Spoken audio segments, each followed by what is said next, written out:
You ever notice we treat silence like it's a threat? That with everybody so over-obsessed with explaining themselves, the strongest move I ever made was saying nothing. The Tony Bova Show, built by pain, designed for freedom. I'm Tony Bova, and this is my show.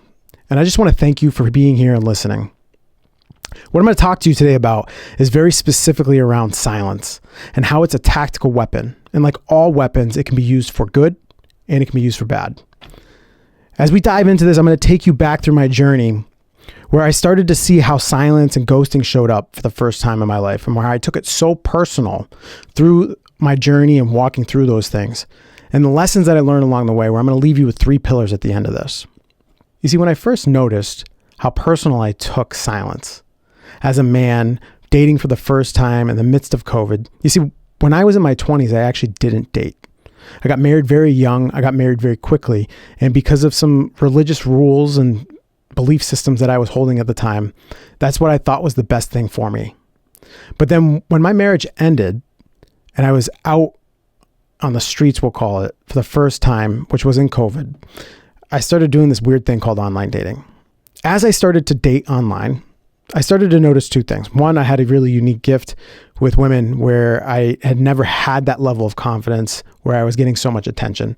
And the second thing is that how culture had shifted so much into this space of communicating with somebody and then cutting things off without saying a word. And I remember the first time that happened.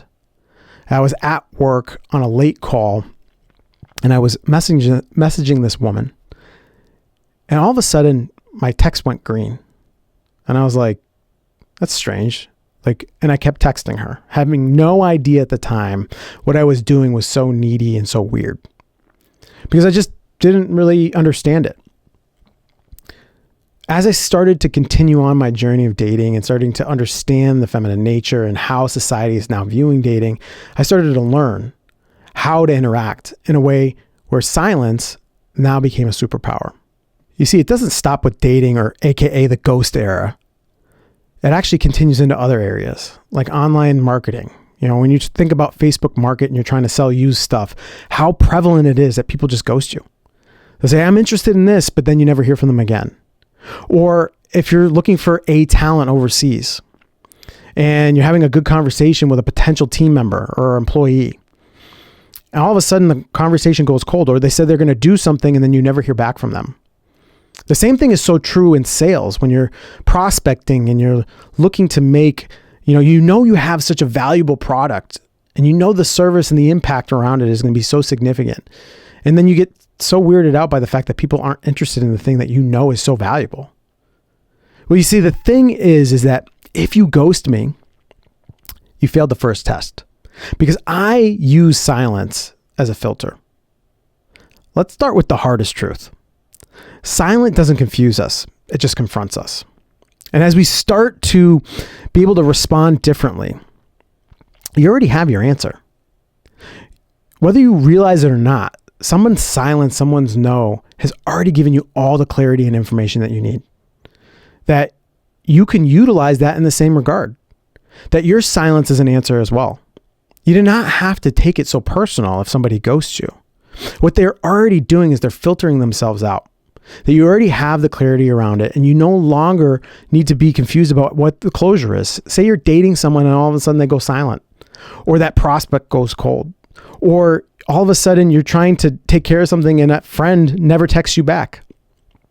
This has all happened to me over and over and over again, until I finally learned that lesson, that silence is an answer. And it means you're not for me right now, and that's okay. I don't have to be mad at you about it. I can just receive the fact that you and I and that connection may no longer be something. And I filter you out because of it. You see, the man that uses silence as a filter will always overcome the man that takes it personal. When you take things so personal, you're not recognizing the lesson that's there for you. That if that person isn't answering you back, you only need to send 1 text.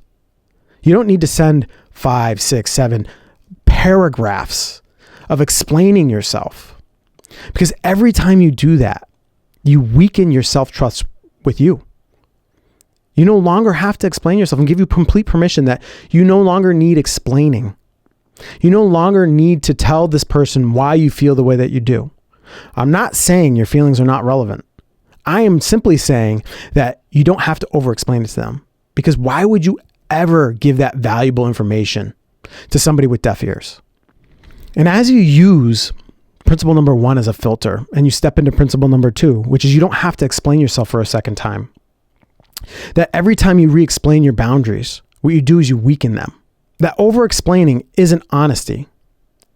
You don't have to continue to tell them why you're right, because if they don't understand it the first time, why would you ever expect them to understand it the second time? You know that saying that says, fool me once, shame on you. Fool me twice, shame on me. You see, I don't want to live a life where I'm constantly being fooled by people because I'm not listening to what they're saying. And if their silence is saying something to me, I better pay attention to it, because if I continue to fight against that and try to force a relationship that isn't actually meant for me, I'm going to take myself off my path, and I'm not going to be able to step into a version of myself, the version I know that I'm meant for. Because when I am allowing silence to be a filter and an answer, it allows the people that are meant for me to come into my life. And with the third principle, sometimes silence is an honest answer. You see, here's the truth I learned the hard way. Not every truth needs to be said. How important it is to know when to say something and when not to say something. Silence doesn't look just like you say nothing at all. Sometimes silence means you filter the words that you're using. When you're editing and you're becoming this version of yourself that's different, that's starting to confront people, not because you're saying something mean to them, but because your growth is actually confronting for them. It's a threat because you might leave them in that process. You see, as you start to build this level of awareness, you start to step into a different version of yourself. It becomes almost easy to figure out when to be silent, what words to edit out, what they can and cannot handle. See, sometimes safety looks like you're not sharing pieces of information along the way, that's not being dishonest, that sometimes the most honoring thing you can do is not share that piece of information with that person, because if you did, they wouldn't be able to handle it. And so you have the ability to have an intention that is good, that you're not sharing certain pieces of information. And if you can't sit in silence, you're not reactive. You're actually responsible. And I'm going to leave you with this. Silence is a move, and most men never learn to take it. You want that healthy connection. You want the relationship of your dreams. You want more respect and something that's really going to last. But you have to stop over-explaining yourself, and you have to choose your words more carefully. Your words are spells. And when you learn to sit in the silence, you stop chasing closure and you start getting that clarity and that momentum that you're truly looking for. Guys, I want to thank you so much for being a part of this show, and that I hope you're finding these insights and these stories to be very helpful for you in your own journey. And that if you are finding them really helpful for you, please hit that subscribe button. Start listening along. I have many, many more episodes to come. This is going to be a consistent train where I'm going to be pumping out tons and tons of very valuable information. If you're that type of man that has found awareness, but is still riddled by the pain of the awareness feeling more difficult and more painful than before he found it. Because I want to remind you, you were built by pain and you were designed for freedom. Thank you so much.